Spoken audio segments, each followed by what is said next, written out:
Yo, what's going on, everybody? Welcome back. It's Jordan here. LEGO sent me the new Netflix Stranger Things Creel house to reveal and review. Before we get started with this video, just wanted to say that this is going to have spoilers from Season 5, the first part. If you haven't seen that, this is not a spoiler-free reveal of this new set.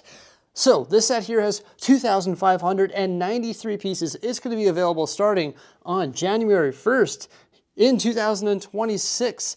It retails for a whopping $300 US or 400 Canadian dollars for 2,593 pieces. That is definitely super expensive, but it comes with 13 minifigures, and that's sort of where some of the spoilers come to light, okay? So I'm gonna feature this set for what it is, and we're gonna talk about Season 5 because Mrs. Bricksie and I just finished watching the first part of it just last night. That's why I don't have this built yet, because I myself didn't want to spoil the season either, so I didn't even have a look at it in depth. Although, when I was in Denmark, I did see it. It was revealed, but they actually hid some of the minifigures so that they wouldn't reveal some of the details of the season as well. But I have some footage from that we'll be sharing in this reveal video as well. In the future, we are going to be building this live here on my channel. So for now, it's just an on-hand reveal with official footage of it and official images, but we will be building it live on the channel later on. Yeah, let's dive right into it because we've got lots of exciting things to talk about. And by exciting things, I'm talking about the gift with purchase. Yes, we also have that on hand as well. So you're going to get this for free when you purchase that set while supplies last. This is the Squawk Radio Station with 234 pieces. Now, when we have a look at the set, you're going to notice that it's missing 2 minifigures. Well, it's actually technically missing 3 in my opinion. We've got Hopper and Joyce in this one here, but there is no Murray in the set, which I think is sort of a missed opportunity. I don't know if I oversaw this when I was watching the show or not, but I'm not sure what the rubber chicken is referencing there. There is a 2x2 sticker element, a nice curved couch, the table, the TV, also a telephone there, and the on-air along with the windowed room there that has some more sticker detail on it, such as this drawing that we saw in the season, or in the 5th season there. And then there's just like a little control room right there, where we see Steve and Robin sort of controlling the radio station. Definitely a cool GWP. Maybe these 2 minifigures should have just been included in the set along with Murray, but then we're talking 16 minifigures in the set, which is pretty extreme. I'm glad that you get 2 minifigures in the gift with purchase, and this definitely looks pretty good for what it is. It doesn't add on to the set, which is good, besides, of course, the 2 minifigures. Yeah, once again, $300 US for 2,593 pieces, or 400 Canadian, so literally more than the TV that I bought the other day, a 55-inch TV hung on the wall. Yeah, costs less than this set, but we have 13 minifigures. Vecna on the left here, love the arm print detailing on Vecna, also the molded element for his hand. Then we have 11 in her new outfit with dual molded legs. And that is like her workout outfit, but she's pretty much in the whole first half of the season in that outfit there. Then we have Max, Mike, Lucas. He has a really cool torso with the radio station, the Squawk on it. Also Will, Dustin in the Hellfire Club shirt. That is a wicked cool torso. Then we have Robin, Steve, who's got an amazing hairpiece, Jonathan, Nancy, also Holly. I really like that minifigure. Nice hair, and she's in like her dress-up outfit. And then we have Mr. What's-It. Those were the characters that were hidden from us while we were in Denmark. Whoa, they didn't want to spoil it. But once again, be careful because we're going to talk about some things in this review. Now down here we can see some alternate faces on the minifigures. For example, we can see Will right over here on the right with his white eyes. Very cool. That's pretty sweet. Also, we have 2 vehicles included in this set. On the left, we have the Squawk van. That's the radio station van. I like the look of that build there.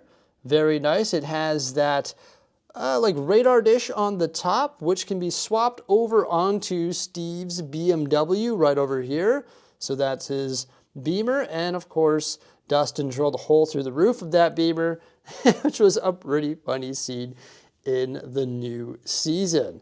I think this does look pretty cool, but it more so represents the house in the right side up, I'm gonna call it, which is all like boarded up. And we actually don't see that house very much in season 5. We more so see like the polished version of this house in its prime through the memories of Vecna.